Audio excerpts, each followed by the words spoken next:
Morning students, हम लोग हिंदी व्याकरण के पाठ 3 शब्द विचार नामक पाठ का अध्ययन कर रहे थे, जिसके अंतर्गत हम लोगों ने व्याकरणिक प्रकार के आधार तक पढ़ लिया था। बच्चों, आइए अब आगे बढ़ते हैं।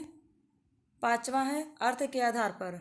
बच्चों, अर्थ के आधार पर इसके 8 भेद किए गए हैं। पहला है पर्यायवाची या समानार्थक शब्द, दूसरा है विलोम या विपरीतार्थक शब्द, तीसरा है समरूपी श्रुतिसम भिन्नार्थक शब्द, चौथा है एकार्थक शब्द, पांचवा है अनेकार्थक शब्द, छठा है अनेक शब्दों अथवा वाक्यांश के लिए एक शब्द, सातवां है अर्थभेद वाले शब्द, आठवां है अधारणात्मक शब्द और इसके 2 भेद किए गए हैं।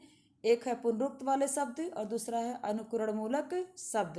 बच्चों, आइए पर्यायवाची को तो देखते हैं।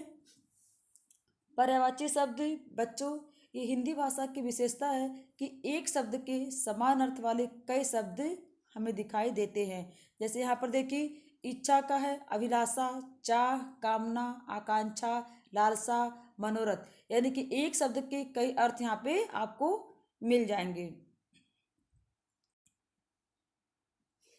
लेकिन बच्चे यहाँ पे देखिए क्या लिखा है कि ये शब्द तो पर्यायवाची कहलाते हैं, फिर भी इनके अर्थ भी एक अलग विशिष्टता होती है। समानता तो होती है लेकिन अपनी अपनी इनकी विशिष्टता भी होती है।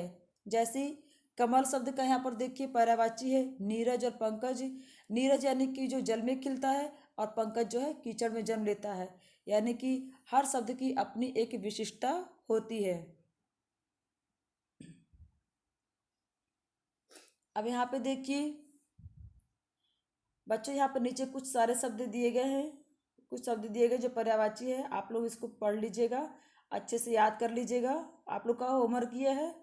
दूसरा देखिए विलोम या विपरीतार्थक शब्द, यानी कि ऐसा शब्द जो किसी का उल्टा हो। जैसे यहाँ पर देखिए लिखा है अमीरी गरीबी, यानी कि अमीरी का जस्ट अपोजिट है गरीबी, इसीलिए ये विलोम शब्द है। छोटे बड़े, ऊंच नीच आदि। बच्चों, लेकिन आपको इसमें विलोम शब्द में एक बात ध्यान रखना है कि हमेशा तत्सम वाले विलोम शब्द के साथ तत्सम वाले शब्द का ही उल्टा अर्थ लिखना चाहिए। यानी कि अगर तत्सम शब्द कोई है, जैसे यहाँ पर देखिए अथ लिखा है तो इसका इति, इति सही रहेगा। अथ का हम समाप्त नहीं लिख सकते। अथ मतलब होता आरंभ और इति मतलब होता समाप्त, तो यहाँ पे हम अथ का समाप्त नहीं लिख सकते हैं। इसलिए हमेशा ध्यान रखिएगा कि तत्सम शब्दों के साथ तत्सम शब्द ही लिखे। उसी तरह से तद्भव के साथ भी तद्भव लिखे और देशज के साथ भी देशज शब्द का ही प्रयोग करें। बच्चों, यहाँ पे बहुत सारे विलोम शब्द दिए गए हैं, आप लोग को इसका अध्ययन करना चाहिए। ये भी आप लोग का होमवर्क, आप लोग इसे याद करिएगा। आगे देखिए समरूपी श्रुतिसम भिन्नार्थक शब्द। बच्चों, कुछ शब्द हिंदी भाषा में ऐसे होते हैं जो सुनने में समान तो लगते हैं लेकिन उनके अर्थ भिन्न होते हैं। जैसे यहाँ पर देखिए हमारे सौर मंडल में 8 ग्रह हैं, मैंने गृह कार्य पूरा कर लिया, यानी कि ग्रह और गृह, यानी कि यहाँ पे 2 शब्द हैं, दोनों में देखिए बिल्कुल भिन्नता है दोनों में, लेकिन सुनने में सब समान लग रहे हैं। इसी तरह से यहाँ पे बहुत सारे शब्द हैं बच्चे जो सुनने में तो समान लगते हैं लेकिन अर्थ में उनकी भिन्नता पाई जाती है। जैसे देखिए अनल, अनल मतलब होता है आग और अनिल मतलब होता है वायु। अगर आप थोड़ा सा ध्यान नहीं देंगे तो आपको जो वाक्य प्रयोग करेंगे उसमें आपकी गलत आपसे हो जाएगा। इसलिए इन शब्दों को बहुत ही बारीकी से ध्यान दे करके तभी लिखना चाहिए। अब देखिए एकार्थक शब्द।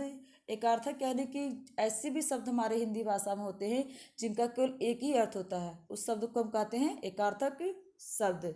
जैसे यहाँ पे देखिए प्रथम मतलब पहला, बच्चा मतलब शिशु, इंतजार मतलब प्रतीक्षा, ये सारे बहुत सारे शब्द हैं बच्चों, ये आप लोग भी इसको भी याद कर लीजिएगा। अनेकार्थक शब्द, जिस तरह से हमारे हिंदी भाषा में कई कई शब्द ऐसे होते हैं जिसका एक ही अर्थ होता है, ठीक उसी तरह से हिंदी भाषा में कई शब्द ऐसे होते हैं जिनका एक से अधिक अर्थ होता है, उसे हम कहते हैं अनेकार्थक शब्द। यहाँ पर देख लीजिए, यहाँ पे जैसे अर्थ एक शब्द है, इसके कई अर्थ हैं। अर्थ मतलब धन भी होता है, कारण होता है, के लिए होता है, प्रयोजन होता है, यानी कि एक शब्द के कई अर्थ भी होते हैं। जैसे यहाँ पर देखिए अग्र लिखा है, अग्र मतलब आगे का, पहले, श्रेष्ठ, सिरा, इस तरह के अग्र का, अग्र शब्द का कई अर्थ हुआ। अब देखिए बच्चों अनेक शब्दों या वाक्यांशों के लिए एक शब्द। बच्चों, हिंदी भाषा में कई बार अनेक शब्दों, पदबंधों, समस्त पद तथा वाक्यांशों के लिए प्रायः एक शब्द का प्रयोग किया जाता है और ये इसलिए किया जाता है ताकि हम उस लेखन में अपने संक्षिप्तता लाए, यानी कि उसको संक्षिप्त करके लिखें। जैसे देखिए यहाँ पे जो अनुकरण के योग्य, यहाँ पे कई शब्द है, लेकिन अगर हम इस तरह से कह देते हैं कि अनुकरणीय यानी कि एक शब्द हो गया। उसी तरह से जिसके समान कोई दूसरा ना हो तो हमने कह दिया अद्वितीय, यानी कि एक शब्द के कई अर्थ होते हैं। यानी कि अगर हम कुछ लिखते हैं, कोई लेख लिखते हैं, निबंध लिखते हैं, तो इस तरह से अपनी बात को कम शब्दों में हम कह सकते हैं। आगे देखिए अर्थभेद वाले शब्द। बच्चों, हमारी हिंदी भाषा में कुछ ऐसे भी शब्द हैं जो एक दूसरे के पर्याय हैं, परंतु वास्तव में इनके अर्थ में बहुत अंतर होता है। जैसे देख लीजिए यहाँ पर अमूल्य और बहुमूल्य, यहाँ पे दो शब्द है, लेकिन दोनों शब्द में पर्याप्त अंतर है। जैसे अमूल्य का मतलब होता है जिसका मूल्यांकन ही न की जाए, अर्थात जिसका कोई मूल्य ही न लगाया जाए, उससे कहते हैं अमूल्य। और बहुमूल्य कहते हैं यानी कि वास्तविक मूल्य से अधिक, यानी कि महंगा, उससे कहते हैं बहुमूल्य।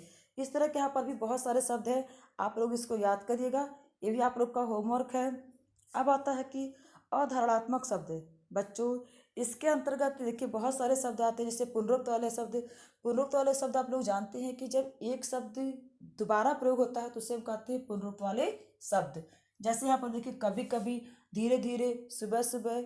अब ये पूर्ण पुनरुक्त हुआ, लेकिन अगर वहीं पे अपूर्ण पुनरुक्त हुआ, यानी कि पहले भूख और भाग, यानी कि है तो एक साथ सिमिलर के प्रयोग करने वाले, लेकिन ये अपूर्ण है।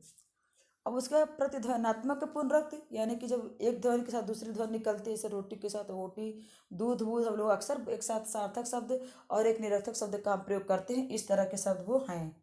अनुकरण मूलक शब्द, यहाँ पे कुछ मिलती जुलती आवाज़ों के लिए प्रयोग में लाए जाते शब्द है, जिसके ध्वन्यात्मक की जो ध्वनि निकलती है उस तरह वाले शब्द हैं। जैसे यहाँ पे देखिए खटाक हुआ, गड़गड़ाहट हुआ, सरसराहट हुआ, आदि सारे शब्द हैं। बच्चों, यहाँ पे मुख्य बिंदु दिया है, आप लोग इसको पढ़ लीजिएगा।